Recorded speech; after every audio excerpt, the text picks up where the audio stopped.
Des finitions et des détails soignés, des matières nobles et un style intemporel, décliné en manteau, en trench ou en blouson. Depuis 1954, la maison Le Nair incarne l'élégance à la française couplée au savoir-faire textile du Nord. Elle le montre cet hiver dans cette boutique éphémère du Vieux-Lille. Donc voilà, ici vous trouverez le modèle Mably qui est l'un de nos best-sellers. C'est un iconique dans nos collections Trench & Coat. Donc 78% laine vierge. C'est une matière noble, sourcée en Italie chez nos fournisseurs avec lesquels on travaille depuis plus de 50 ans. La maison cultive la fidélité et son héritage des 30 glorieuses. Début des années 50, Marguerite Le Nair a 10 enfants, mais l'énergie de créer un atelier de couture dans son grenier à Hasbrouck. 4 générations plus tard, son arrière-petite-fille revendique le travail bien fait et son coût.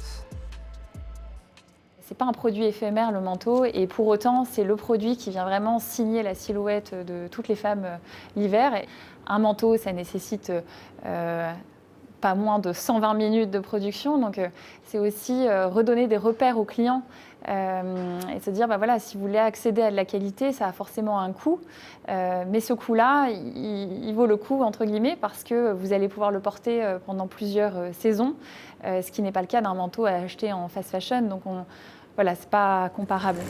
Cette fast fashion qui envahit nos garde-robes a failli être fatale à la PME d'Hasbrouck. Liquidée en mai dernier, elle est reprise in extremis par le même dirigeant petit-fils de Marguerite, épaulé par ses 2 enfants. Il faudrait le reprendre peut-être en repassage pour essayer que ça casse mieux. Les effectifs ont fondu, 20 salariés à la reprise, 4 fois moins qu'avant. Mais en octobre, 6 postes ont été ajoutés. Personnellement, je ne crois qu'à un outil de production qui se battra sur la différenciation, sur sa capacité à concevoir, à créer de façon agile et de qualité, plus qu'à du productivisme qui, à l'échelle de la mondialisation, n'est pas tenable. Les pays à bas coût l'emporteront toujours en termes de coût du travail.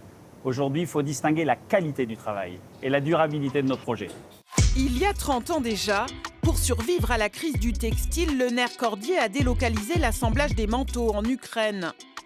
Éloigné du front, la production a pu se maintenir.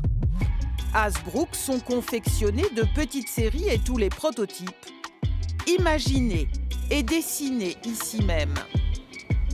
À moins de 15 mètres de moi, j'ai tous les métiers, tous les corps de métier qui permettent de fabriquer un vêtement, ce qui est de moins en moins le cas dans nos métiers. Aujourd'hui, on est dans une entreprise ici qui a gardé l'ensemble de la maîtrise de ses savoir-faire. Le modèle ici, je pense que je vais rajouter On va rajouter une casquette ou une visière. Mais ça, c'est ce qu'on avait dit. Ça va le cibler un petit peu. Patronnière, modéliste, couturière ou styliste, beaucoup travaillent depuis 20 ans et plus pour l'entreprise familiale.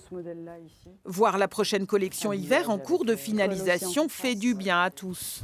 Coloris unique, pièce unique. Très bien. Le goût des belles matières, de travailler les habillages intérieurs, des petites finitions, des contrastes, dessous de colle, des volumes maîtrisés, l'envie de bien faire en fait. Il faut envoyer les collections en Espagne, en Italie. Paris sur l'avenir, les nouvelles pièces de la marque Maison seront présentées ce printemps à Séoul, Tokyo ou encore New York. À Hasbrouck, Le Nair Cordier tiendra sa braderie d'hiver cette semaine. La boutique éphémère lilloise baissera le rideau à la fin du mois. Reste le digital. La marque nordiste est toujours à la page.